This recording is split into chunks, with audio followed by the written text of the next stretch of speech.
Assalamualaikum warahmatullahi wabarakatuh. Sebelumnya izinkan saya memperkenalkan diri. Nama saya Muhammad Figur Noval Hilmi dari semester 6 Prodi Pendidikan Matematika. Nah, pada video kali ini saya akan mempresentasikan jurnal saya yang berjudul Analisis Penggunaan Alat Peraga Terhadap Minat Belajar Matematika Siswa. Nah, pada bagian pendahuluan yaitu ada berisi matematika adalah gagasan berstruktur yang hubungan-hubungannya diatur secara logis dan bersifat abstrak menurut Udoyo.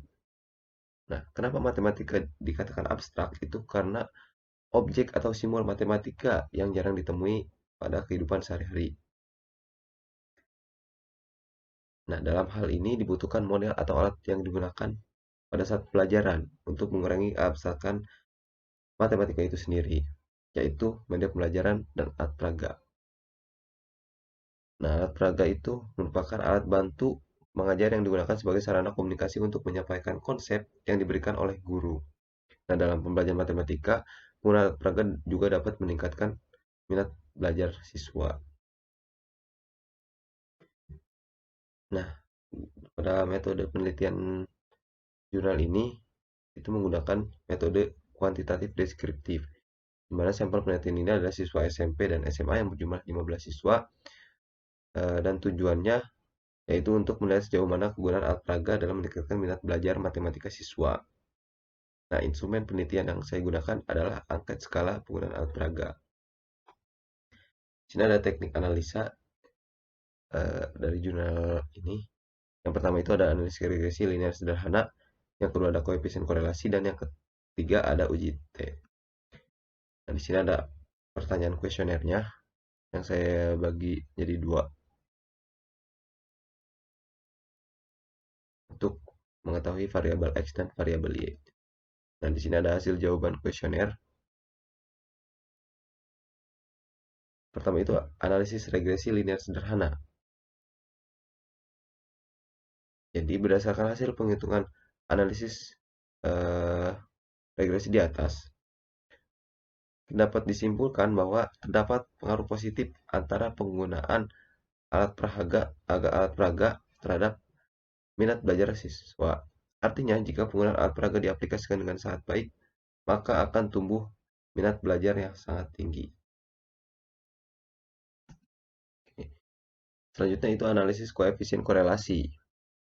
Nah, di mana hasil perhitungan ini menunjukkan bahwa variabel minat belajar dapat dipengaruhi oleh variabel penggunaan alat peraga sebesar 61,9%, sedangkan sisanya 38,1% dipengaruhi oleh variabel lain.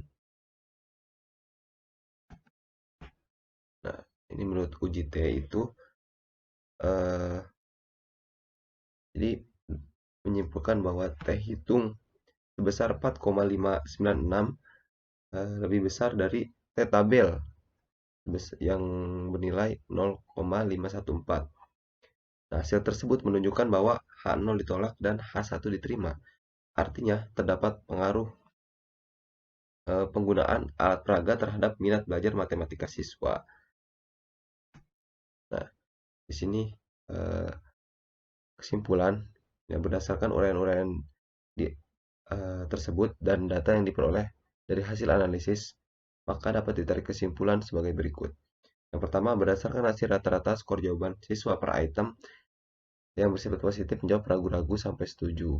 Artinya, sudah banyak siswa yang terbantu oleh alat peraga dan dalam memahami materi yang diajarkan oleh guru.